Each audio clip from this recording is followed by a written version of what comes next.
In the headlines, biodegradable food packaging to become law of the land in 10 days' time.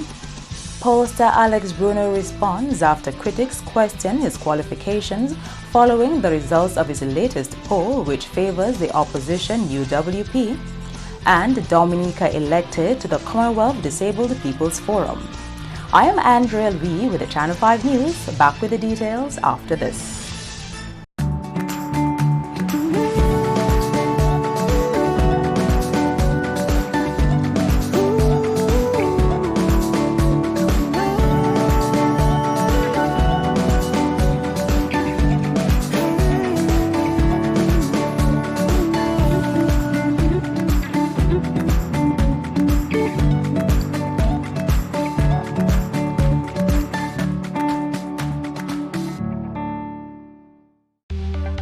Here are some tips to reduce mosquito presence in and around your home. Keep water storage containers properly covered. Remove containers that can collect water from your surroundings. Keep garbage bins tightly covered. Pick up your litter and remove all tires from your yard. Keep gutters free of leaves and twigs to prevent stagnant water. Prevent Zika, dengue, and chikungunya. Fight the bite. This is a public service announcement from the Dominica Red Cross. This message is supported by Flow. Thank you for staying with us. First up, the countdown is on for the ban on non-biodegradable food packaging material due to come into effect on 1st July. During his 2018-2019 budget address, Prime Minister Roosevelt Skerrit announced that effective 1st January 2019, there will be a 6-month phase-out period on single-use plastics and styrofoam used in the food service industry. This is in keeping with the country's vision to become the first climate-resilient nation in the world. In December 2018, the Ministry of the Environment and Climate Resilience announced a waiver on duties on biodegradable food packaging material and reusable shopping bags to encourage vendors to purchase these items. Effective 1st July 2019, stiff penalties will be imposed on anyone caught distributing non-biodegradable food packaging material. By the 1st of July, I think we should have the Waste Control Bill enacted, which is presently being in draft form, and the the Ministry of Legal Affairs, is doing all the necessary tweaks to ensure that the legislation is in order.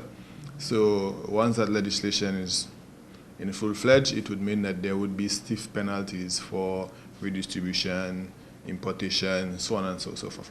You might have had 500 cases, whatever, at your storage. So what the phase-out period meant is that you'd be able to sell out that material. Food vendors have been commended for replacing styrofoam food packaging material within the phase-out period. As we've seen, those reusable, those biodegradable products, they are all over the island now. You go to any supermarket, you see them. So it means that we have seen the shift that we were expecting.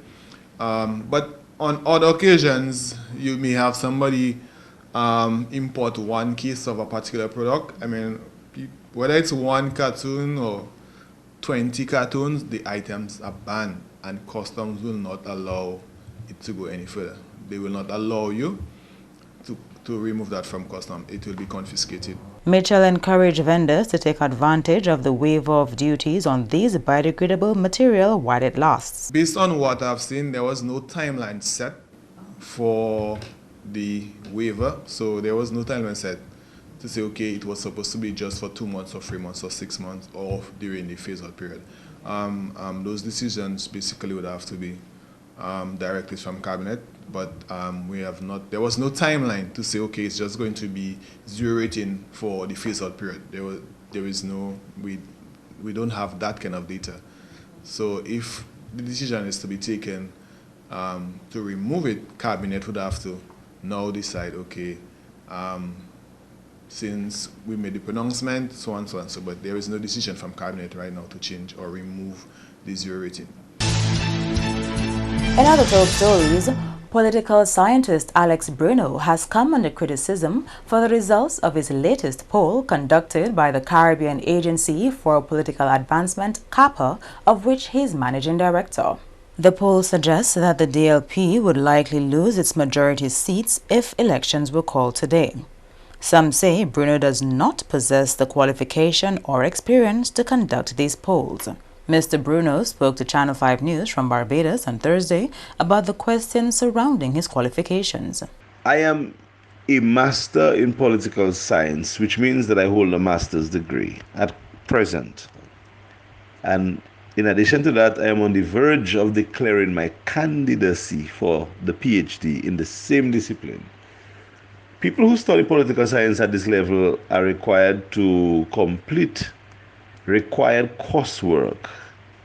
And I have done all but one of the coursework required for the conference of a PhD, which means I would have done 2 separate and distinct survey method courses, one in qualitative survey or research method, and 2, another one in quantitative research method. So I am proficient in both areas. I am a professor of politics and government at Palm Beach State, and I should have said that I graduated with my master's degree from Florida Atlantic University, and I'm completing my PhD at Florida International University. This is the credentials that I take with me when I go to the field in Dominica and elsewhere to work as a political scientist. One critic has suggested that Bruno has been a long-time supporter of the United Workers' Party, and therefore this takes away from his credibility. In terms of people who question my credibility and whatever it is that they say that I need to have to be a pollster, let me tell them that I am determined to succeed, and I shall continue in the practice for as long as it is possible. I believe one day I shall gain the experience and probably the reputation that others would have gained. After all, I'm just in this now for 3.5, 4 years. So give me another 10 years now, please. 15 years if the Almighty grants me. And I believe the difference will be seen. My work will be seen. And the reputation will increase or will grow. I think people just need to give people time and support people and help to encourage people. I'm not going to stop doing what I'm doing right now because there is a thirst for professionals to perform at this level. The last I checked, there was only one major pollster serving the region, and I think we could do it for a few more. So although I'm not a pollster, but I'll poll the region. That's what I intend to do. In other developments, 2019 is shaping up to be a year of milestone anniversaries in Dominica's entertainment industry. Thus far, Dominica's Lady of Song, Ophelia Marie, has been recognized several times for her 40-year involvement in the music industry and her invaluable contribution to Dominica's musical landscape. Gordon Henderson of Exile One fame has also been singled out on many occasions for his landmark 50 years in the caras genre and helping put Dominica on the map all those years ago. Another prominent Dominican is celebrating 50 years in the entertainment industry, this time through his contribution to creative dance in Dominica. Raymond Lawrence, who is the artistic director of the Waitukubuli Dance Theatre Company, has been dancing professionally since he was a teen before he started the 48-year-old dance company in 1971. Actually, I started into dance when I was 15, so that was exactly 50 years ago. So which means I'm observing 50 years in creative dance in Dominica, and the Waitukubuli Dance Company, which I'm director of, is observing 48 years of existence. So I was with a dance company before I actually formed Waitukubuli. I was with the Downtown Dancers, which was led by Claudia Joseph Seymour, who passed recently. Over the years, various forms of dance have been portrayed by the dance companies such as ballet, contemporary and modern dance. However, the group has always placed special focus on Dominica's Creole expressions. Waitukubuli, I think for the past 48 years, I think we've tried, our best in terms of dance. We've traveled to many Caribbean countries to stage full-length productions or sometimes just to perform at various shows. This year, we just recently took part in what they call an international dance festival in Antigua, which we were invited to. we've always had a sort of a special focus on the movements, the themes, the costumes, the music of Dominica, or if you want to call it Creole dance, simply because we feel this is our culture and our heritage, and we want that reflected in our dance interpretations for the most part. Lawrence hopes to see better infrastructure put in place to support creative dance in the country. He also encouraged dance groups to keep working to improve their skill. I really hope that infrastructure for dance can be improved. Dance studios, because we don't have any as such. You only have one, which is at the Old Mill. So when it comes to proper places for dance rehearsals, we need more of those. And not just us alone. I mean, other dance groups around the island would need that kind of space. But I think there's always room for dance to improve, and that the groups just have to keep at it. In more news, former press secretary under the Dominica Freedom Party, Parry Bellet, says there ought to be a trial and someone has to be held accountable for the incidents which took place in the city on 7th February 2017. Businesses were vandalized that night in the city following a public meeting held by the United Workers' Party. The leader of the parliamentary opposition has been charged with incitement in connection with the events of that day. The opposition leader has made his position clear that the proceedings, which are not at trial stage yet, amount to political persecution by the ruling Labour government. He's trying to pretend, no, there's nothing. This is just political charges. They want to put Lennox himself in jail so he won't be able to contest the election or win the election. All this is nonsense. It's nonsense. It took a long time before they put those charges. You remember there were even investigators from, I think, CARICOM and others and so on. Finally, incitement charges, what they thought were the most serious that they have evidence about. Like the government people, they have 74 witnesses, and that does include people like me who would quite be willing to be one. So the trial is a fair trial to come about. There was destruction on that day, February 7th. Somebody must be held accountable. No, not a trial. It's preliminary. And that's, by the way, when the magistrate said he didn't want press and public in I said, but wait a minute. In a democracy, you have to have those things. But when you read the law, in preliminaries, you don't need that. Although he did finally say, well, the media might be interested, so they could come. But he didn't want public there. He has that right. But for the actual trial, it has to be open to the public.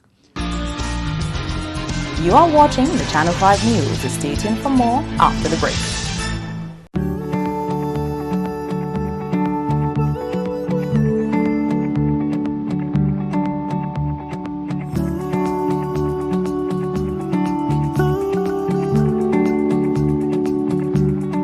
Persons with TB sneeze or cough, healthy persons nearby breathe in the droplets and the bacteria can lodge in their lungs. People with weakened immune systems such as HIV/AIDS, alcohol and drug users, smokers, children, and the elderly are most susceptible. Persons with a cough should take precautions when in contact with persons in public places. Cover your mouth when sneezing and coughing. Visit your doctor or health center. You must complete your treatment. TB can be cured even with HIV. Be responsible. Help stop the spread of TB and HIV. Protect yourself and others. Welcome back. Executive Director of the Dominica Association of Persons with Disabilities has been elected to the executive of the Commonwealth Disabled People's Forum. Julian Morris has more. Natalie Murphy was among the 27 representatives of the Commonwealth of Nations who attended the relaunch of the forum at the United Nations headquarters in New York last Thursday. The forum was inactive for the past 8 years. Murphy now forms part of its 17-member executive. I was elected as the Caribbean representative on the executive committee and also the focal point for Dominica. And that part of my responsibilities will include getting other Caribbean countries to be part of the forum, since it was only 3 of us from the Caribbean who were represented, and that were Jamaica and Belize. So I got the election for that position, and so we have to work towards getting other countries of the Caribbean that make of the Commonwealth of Nations to be part of the forum. Though challenging, Murphy says she looks forward to her new role as Caribbean representative and Dominica's focal point of the forum. This broadens my horizon in terms of the services and the representation that I will have to make on behalf of persons with disabilities. Not only is it restricted to Dominica, but now it's the wider Caribbean. And I am already familiar with most of the cross-disability organizations in the Caribbean that are part of the region, but provisions are also made for specialized groups to be part of the forum. For instance, in Dominica, if PASSIS wishes to be a member of the forum, they can become full members. The election of Murphy to the executive of the Disabled People's Forum is expected to have significant impact on Dominica. Dominica stands to have a big impact because, well, now that Dominica is, so to speak, on the world stage, we have to ensure that whatever we do here in Dominica, that it is, disseminated around the world, especially among the Commonwealth countries. And of course, funds and programs that the Commonwealth will organize in the future will be of benefit to the APD. You never know, there might even be a time when we might have a Commonwealth Disabled People's Forum being hosted in Dominica. The next Commonwealth Disabled People's Forum will be held in Rwanda, Africa in June 2020. And Deputy Prime Minister Reginald Austrie has added his voice to that of the Prime Minister in urging all electors who are indifferent about voting to get off the fence and get ready to vote. Many believe the 2020 general elections will be one of the most significant elections in Dominica's history. Austrie told supporters the goal is to keep the opposition UWP out of government. In Newtown, I told you that we were making a serious mistake to say that we're not going to vote, to say that we're not going to get registered. That is a serious mistake that we're making. Because I can say to you, the price you will pay under a Linton government, the price you will pay under Lennox Linton as Prime Minister, the price you will pay with workers in charge of this country is nothing compared to the price of what you believe you're entitled to and you're not getting. I want to say to you, labor rights, that you have a right and obligation to protect the future of this country. You have a right and obligation to protect the children of this country. You have a right to protect the development of this country.